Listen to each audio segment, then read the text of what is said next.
Shalom, muita paz, muita luz, na luz da verdade do Senhor Emmanuel Abidrushim, o Messias. Abidrushim, autor da Mensagem do Graal, na luz da verdade, obra oficial em 3 volumes, editado pela Ordem do Graal na Terra, pela Fundação da Mensagem do Graal. A Fundação Mensagem do Graal fica em Stuttgart, Alemanha, e a publica para 23 idiomas, e o português europeu. Quanto que a Ordem do Grau na Terra, sediada em Budas Artes, ela publica a Mensagem do Grau somente no idioma português brasileiro.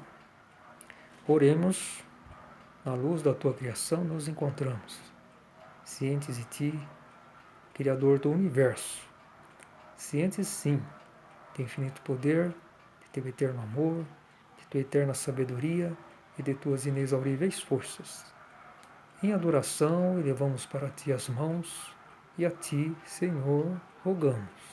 Consente que a tua graça, tua imensa bondade se estendam sobre nós. Amém. Essa oração foi dada pelo próprio Senhor, me parece que no início da década de 1930, ou quando começaram as devoções, né? E talvez final da década de 1920, início da 1930. Essa oração ela é lida no final das devoções, devoções do Santo Graal, né? E ela, do livro Palavras de Alerta, né, que é um livro interno para os membros da Ordem do Graal na Terra. Eu não sou membro da Ordem, eu fui membro da Ordem do Graal na Terra, não sou mais há muito tempo.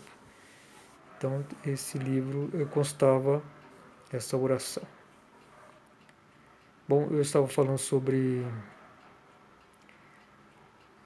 a edição de última mão, que houve a necessidade, então, né, de uma reformulação da sua mensagem, depois do falhar dos convocados e quando o Senhor voltou a manifestar, abrandar, vamos dizer assim, a sua severidade e voltar ao amor, né? Então ele não virou as costas à humanidade, ele fez essa reformulação da sua mensagem do Graal para 3 volumes. Ele utilizou a edição anterior de 1931, assim, que foi a segunda edição. A primeira foi em 1926, Violeta. Depois de 31 com 91 dissertações numeradas. E também os livros Ressonâncias do Graal 1 e 2. Ele pegou todas essas dissertações, que deu um número, me parece, de 190 dissertações total, né? E a Ressonâncias 1 parece que tinha 38 dissertações. Não, a Ressonâncias 2. A 1 tinha 61. Então vamos fazer uma conta bem rápida aqui, só para saber quantas dissertações eram, né? 91 dissertações na mensagem de 31, 61 na Ressonâncias 1 e 38 na Ressonâncias 2. 10, 9, dá 190 dissertações. Um total de 190 dissertações. Então, ele pegou 168 dissertações e colocou nesses 3 volumes. Seria a edição de última mão, que ela foi retificada, vamos dizer assim. E as 22 restantes, ele colocou no livro Exortações. Então, pelo visto aqui, ele aproveitou todas as suas dissertações, mas reformulou, tirou trechos, tudo que estava de pessoal dele, né? Com vista à atuação dele, que ele era para ter vivido muito mais anos aqui na Terra, até 104 anos, conforme disse o seu convocado Joseph Wagner. mas tudo foi alterado. Então houve a necessidade de uma nova mensagem focando a época futura, quando ele não estivesse mais na Terra. E aí o juízo ele foi prorrogado, vamos dizer assim, ele foi esticado o prazo dele. Se ele tivesse aqui na Terra, vivenciando com seres humanos, a humanidade o reconhecendo como um legítimo Filho de Deus, o próprio Espírito Santo, o Filho do Homem, o Espírito da Verdade, o Convocado, todos esses nomes que Jesus dizia, né? Quando vier aquele prometido, ele vos fará chegar a hora e vos esclarecerá toda a criação. Esse é o Messias, o real Messias Emmanuel Abidrushim. Então, se ele estivesse aqui na Terra, ele desencadeou em 1929. Eu tenho uma opinião, isso é uma opinião minha, é uma reflexão, que o juízo final se encerraria com a vinda do grande cometa em 1950. Por que 1950? Porque o nome Emmanuel, o Senhor da Criação, tem 7 letras. Então tudo está relacionado, está fundamentado no número 7. Por exemplo, o reino espiritual de onde nós procedemos tem 7. 7 esferas, 7 planos. Tudo é fundamentado, semana, são 7 dias, enfim. É fundamentado no número 7. E o juízo final tem 3 etapas: início, meio e fim. Então, eu acredito que a primeira etapa do juízo final ocorreu de 1929 a 1936. A segunda etapa já não pôde ser cumprida, né? Então, isso comprometeu também a primeira fase. Foi tudo alterado, né? Depois do fracassar dos convocados, da humanidade, ele foi preso pelos nazistas, a Igreja Católica o perseguiu, enfim, tudo sucumbiu, né? Então, essa segunda etapa do juízo final teria que ser do período de 1936 a 1943. 36, 17, 18, 19, 40, 41, 42, 43. 7 anos. E a etapa, última etapa do juízo final, a terceira, né? E última, derradeira, de 1943 a 1950. Isso é uma opinião, não é uma certeza, mas estou falando pela lógica, né? Também se baseando com lógica. Mas depois disso, que ele acabou falecendo antes, tudo se modificou, ele teve que fazer a reformulação da sua mensagem, que ficou uma espécie de perdão para a humanidade, uma nova oportunidade. Porque se não fizesse isso, a mensagem de 31, ela foi assassinada, ela foi rejeitada. Isso é considerado um assassínio. Então a lei da reciprocidade que ela devolve para a humanidade é muito violento. Então isso aniquilaria a humanidade. É da mesma forma como Cristo, porque são unos, são irmãos gêmeos, Emmanuel e Jesus Cristo. Então está muito relacionado ao que aconteceu. A missão de Jesus era para ter também se tornado, se ele fosse reconhecido, a palavra dele vivenciada realmente, seria uma maravilha. Nós estávamos de novo com um paraíso, né, terrestre, vamos dizer assim, né? Mas isso não aconteceu. E não estava previsto, não era a morte dele que ia salvar o ser humano, é a palavra, né? Então é um absurdo essa história que Jesus tinha que sangrar na cruz. O assassino dele, enfim, ele aceitou devido à circunstância da humanidade que o rejeitou, enfim, para que ele pudesse cumprir sua missão. Se ele fugisse, enfim, a palavra dele se perderia, né? Então, devido ao livre-arbítrio humano, que não aceitou. Não que ele tivesse que morrer. E isso não resgatou nenhum karma da humanidade, ao contrário, a sobrecarregou. Agora, esses dias cristãos querem ficar na ilusão, que continue, né? Um dia a ilusão acaba, né? Toda ilusão um dia vai chegar ao fim. E quanto antes tirar as ilusões, né, sob a luz da verdade, melhor é para cada qual. Depois as consequências, todo mundo tem que pagar seus atos, né? É a lei da reciprocidade, causa e efeito. Mas então, no caso tanto de Jesus, ele teve que fazer essa intercessão. Pai, perdoa-os, porque eles não sabem o que com isso fazem. Porque a lei da reciprocidade é tão violenta, no caso de um filho de Deus, que o retorno destruiria a terra, a humanidade, né? E no caso do filho do homem, Emmanuel Abidrushim, o real Messias, autor da mensagem do grau, seria a mesma coisa. Ao ser rejeitada a sua mensagem do grau, ele não ter sido reconhecido, ele ter sido perseguido, ele sofreu muito, né? Então, tudo isso traz um retorno kármico muito violento. A humanidade, a Terra, possivelmente não existiria mais, ela seria destruída. Então, ele teve que fazer essa intercessão que correspondeu a essa mensagem em 3 volumes. Por isso, uma apóstola dele, chamada Suzanne Sivas-Kopf, ela o visitou em janeiro de 1941, em Kipsdorf, e ela disse que o Senhor não abandonara, né, a humanidade, porque todos, depois dessa prisão, enfim, achavam que o Senhor estava tão farto da humanidade, né, e realmente estava, né, que ele estava...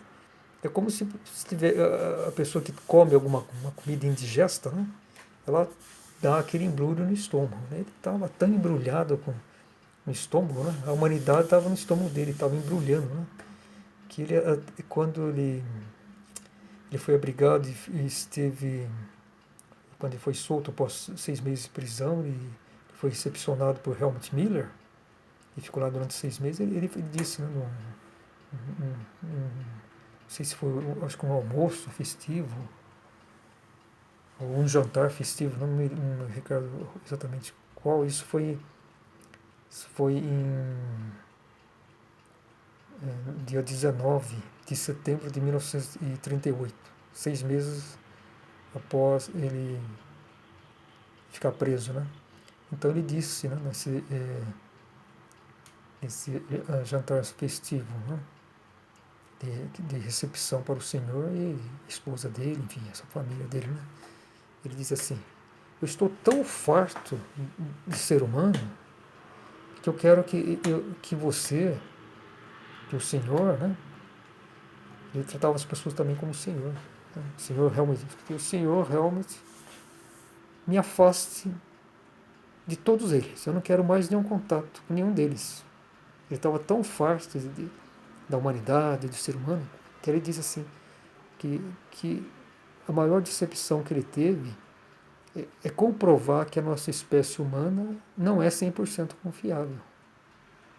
Então essa foi a maior decepção, né? Porque os convocados falharam, né?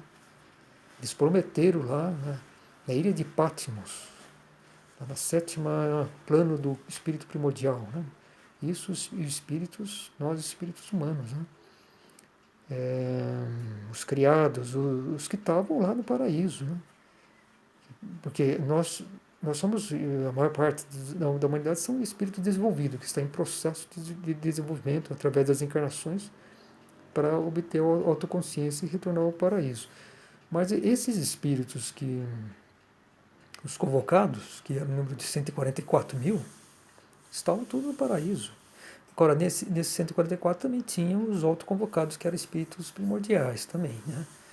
Mas isso é um menor número, não sei quanto que poderia ser, mas certamente é bem menos, suponho bem menos de 1000. Né? A grande maioria era tudo de espíritos humanos, porque é a própria espécie humana, né?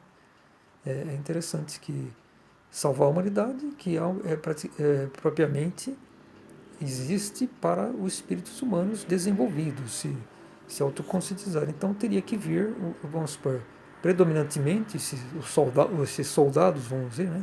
Esses operários, soldados, teriam que ser da nossa mesma espécie espiritual, não primordial, né?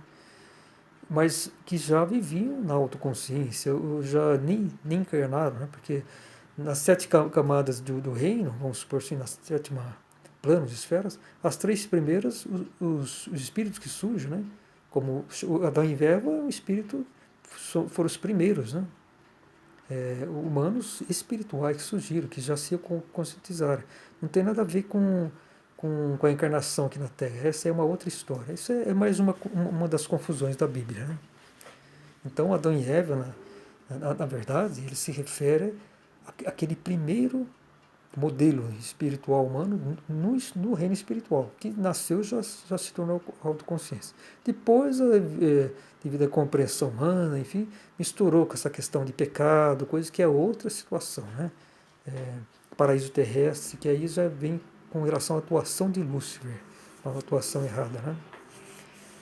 Mas, enfim, temos essa questão dos convocados que falharam, né? Então, os que foram selecionados, né?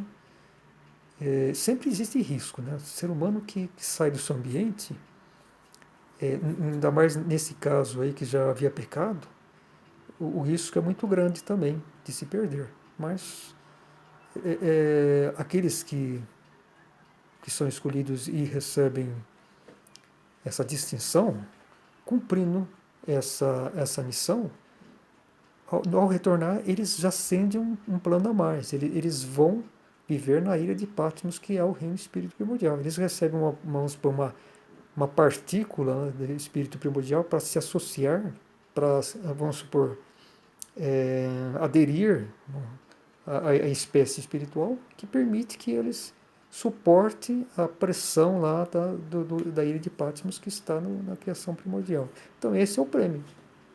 Da mesma forma, Lúcifer também, quando ele foi enviado, é uma missão especial, ele foi escolhido, que eu tenho, essa é a impressão que eu tenho, né? Se ele cumprisse corretamente a missão dele, ao retornar, ele seria o líder, né? O líder dos arcanjos. Assim penso eu. Porque quando vem para uma missão, isso, devido a essa dificuldade, isso torna aquele ser com uma experiência mais enriquecedora. E isso permite, desde que cumpra fielmente, uma ascensão, um degrau a mais. Então, isso sempre existe a compensação. Existem riscos, mas também existe, é um sacrifício, né? Mas tem um prêmio, tudo tem um prêmio, né? É a lei do equilíbrio, né? É a lei da reciprocidade, né? A volta, né? O que plantou, colheu, enfim. Sempre existe isso, a justiça de Deus, né? Isso é conforme a justiça de Deus. Mas então, o Senhor estava muito decepcionado com a espécie humana, depois de todos os acontecimentos. Então ele pôde verificar que a nossa espécie humana, devido ao livre-arbítrio, não é totalmente confiável. Isso foi uma decepções muito grande. Mas depois de 6 meses ele voltou vamos supor, arrefeceu essa decepção que ele tinha e tal. Ele viu por bem dar uma nova chance para a humanidade, ou pelo menos que não seja para salvar toda a humanidade, mas que seja para o indivíduo, né? Individualmente, aquele buscador sincero, humilde e agradecido, né? Que encontrasse na mensagem do Graal a sua salvação espiritual, né? Porque a mensagem do Graal, ela salva, mas ela também julga, né? Porque essa é a função de Manuel, salvar e julgar, diferente de Cristo, que a palavra dele tem a proposta apenas de salvar, ele não julga, né? Agora é claro que conforme o que o ser humano faz da palavra de Jesus, a palavra viva, também gera um karma, né? se ele adultera, se ele interpreta mal, se ele usa para fins egoísticos, ele vai trair um karma para si. E vai, através desse karma ele também pode ser condenado. Mas a palavra em si de Jesus, que é a palavra do amor, ela não vem para julgar. A finalidade dela é unicamente salvar. Enquanto que a palavra de Manuel, ela salva, mas é a justiça e a vontade. E ela julga. Então Emmanuel foi para Kipsdorf e lá ele redigiu e fez sua retificação da sua mensagem, passou a ser considerada a oficial, né? Oficial em 3 volumes. Mas ele fez isso já prevendo também a sua partida, né, da Terra. Enfim, já previu o que poderia acontecer. Porque de qualquer forma, mesmo que ele recuperasse a saúde e retomasse a sua missão, já seria diferente. Aquele período mais propício já teria passado, né? E tudo poderia ser. Haveria, de qualquer forma, assim, eu penso, a necessidade, mesmo que ele continuasse a viver na Terra, mesmo que ele revertesse, tornasse favorável, a humanidade viesse a reconhecê-lo ainda, mas todo o planejamento já não se cumpriu exatamente como fora previsto, né? Tem que fazer uma adaptação, né? Mas não foi isso que aconteceu. Ele faleceu, mas ele quis se assegurar que a humanidade não ficasse desamparada. Por isso, aquela apóstola Suzane, né? ela era vidente, ele escreveu também alguns livros, né? Mas não colocava o nome, porque era só por evidência. Por exemplo, Jesus, o amor de Deus, os apóstolos de Jesus, né? Era uma vidente que estava sob influência do Messias Abdrushim. Então, ela visitando o Senhor em janeiro de 1940, ela disse: podíamos ver que o Senhor não continuava a edificar a sua mensagem. Podíamos ver, então ela viu que o Senhor estava fazendo a retificação da sua mensagem. Para mim isso está bem claro, né? Que ele não nos abandonara. Aí o grande significado. Porque se ele não tivesse feito essa retificação, seria uma espécie de abandono. Ele poderia ter feito isso, mas seria muito severo, né? Eu dei minha mensagem, a humanidade teve seu livre-arbítrio, escolheu o seu caminho. Agora ele vai ter que colher o seu karma correspondente. Ele poderia ter feito isso. Jesus também poderia ter feito, vamos supor, ser morto, não ter feito a intercessão. Mas isso, em última análise, é uma espécie de muita severidade, não digo mágoa, mas isso não é conforme Deus costuma agir, que é sempre com amor, né? Então sempre o amor volta a imperar para dar uma possibilidade. Agora é interessante, né? Por que Deus é tão amoroso para com a humanidade, né? Mesmo devido ao pecado, muitos espíritos já terem sido condenados eternamente e já terem perdido seu eu pessoal e libertando sua centelha pura espiritual para voltar no seu estado inconsciente ao paraíso, esperando uma nova oportunidade para a descensão dos reinos menos energéticos, até chegar ao reino material, para através disso ter uma nova oportunidade de autoconscientização. Mas essa autoconscientização,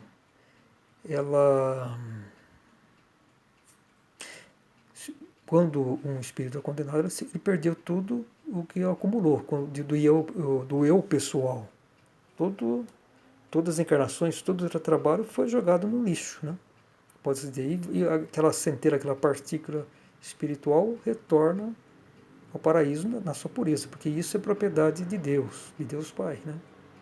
Então nós temos a oportunidade de fazer somos, através da nossa autoconscientização, somos coproprietários. Né? Vamos supor, uma parte é de Deus, uma parte é nossa. Né? Podemos dizer assim, mas nunca somos, em última análise, criaturas de Deus. Estamos todos somos dependentes de Deus e, e somos criaturas de Deus. Então, de uma forma ou outra, temos que seguir a sua vontade, mesmo tendo o livre-arbítrio. Então, o amor voltou novamente em Manuel Abdrushim e ele fez essa retificação da mensagem. Por isso que a sua apóstola Suzane disse isso, que podíamos ver que o Senhor continuava a construir a sua mensagem. E essa visita foi em janeiro de 1941. Segundo Imingard disse num depoimento em Shivats, um cartório, foi registrado em 1956, no final de maio de 1941 foi quando ele concluiu essa retificação da sua mensagem. Né? Ele fez tudo muito discreto porque os nazistas sempre estavam vigiando. Qualquer atitude suspeita dele poderia prendê-lo novamente e mandar para um campo de concentração e até ter a morte sumária, né? Porque a condição que ele aceitou para ser libertado era não continuar com a sua função de espiritualista, enfim, junto com seus adeptos. Então era para... Os nazistas temiam a doutrina de Abdrushim, né? Foi classificada como perigosa para o povo e para o Estado. Esse é o mesmo pensamento. Possivelmente a Igreja Católica também apoia tudo isso, né? Porque ela via também Abdrushim como a influência que ele estava tendo, Messias Abdrushim, como muito perigosa, né? Para seus dogmas, para seu poder terreno. Então, as duas questões que se colocam é o seguinte: por que Messias Abdrushim foi para Kipsdorf? Ficou lá quase 3 anos, né? De março de 1939 até sua morte, em dezembro de 1941. Justamente, isso parece ser óbvio, para fazer sua retificação da sua mensagem. Ele escreveu suas dissertações de 1923 até 1938. E de 1939 a 1941 ele fez a retificação da sua mensagem para 3 volumes. Então isso me parece muito claro. Ele não iria para Kipsdorf para ficar inativo. Toda a vida dele foi laboriosa, né? E mesmo porque ele, quando foi para Kipsdorf, ele tinha uma boa saúde. Possivelmente apenas no último ano que a saúde dele se deteriorou bastante, né? E a causa principal da doença que ele teve, vamos dizer, entre aspas, né? Doença, porque não teve uma causa constatada pelos médicos, né? Identificada, é que devido... Ele era Emmanuel, né? O Espírito Santo é tanta energia, né? Que ela tem que ser expandida, ela tem que ser... vamos supor, os fios dessa radiação inicial, ela tem que ser acolhida pelo ser humano para transformá-la. Isso tem que fazer, né? Para transformar. E ninguém, não havia quem, a espécie humana, né? Espiritual, acolhesse e a transformasse. Diferente da interidade. A interidade ela é receptiva, né? Os seres da interidade, porque não tem livre-arbítrio. Então, eles atuam completamente na sintonia intuitiva com a vontade de Deus. Então, eles sempre acolhem aquela irradiação. Mas o ser humano não. Com livre-arbítrio, ele retém. Né? Então, essa energia ficava presa nele, né? Nesses fios. E era uma espécie de ele estava numa espécie de fogueira, queimando, mas o seu corpo, né, astral, enfim, seus corpos mais sutis. Porque essa energia é poderosíssima, né? E por isso também é interessante seu convocado Joseph Wagner relata que quando ele ia no escritório, o senhor amava muito esse convocado pela fidelidade dele, né? Pela simplicidade, né? Esse convocado, ele foi, segundo me parece, ele foi o José bíblico, né? Pai educativo de Jesus. Então ele olhava assim nos olhos, né? Assim, é uma forma de transmitir essa energia, aliviar também. E, e as duas damas, né, que é Frau Maria e Mingardi, viam muito o sofrimento dele, né, que era só aliviado quando ele mergulhava o corpo na água, né, isso aliviava. Né, ele dizia, a água é bela, ele disse no leite de morte, a água é bela, é, é linda, maravilhosa. A humanidade não reconhece ainda o valor da água, né? Então ele disse isso, o poder que ela tem. E também houve também um relato, me parece de um outro convocado, Ernst Fritz, que o senhor pedia para as duas mãos, me deem as suas mãos, né? Rápido, me deem as suas mãos. Porque ele estava de tal forma, aquela energia acumulada, um sofrimento tão grande, que ele precisa dar as mãos para circular a radiação. Que é uma radiação viva, né, de Deus, né? Então tem todas essas coisas.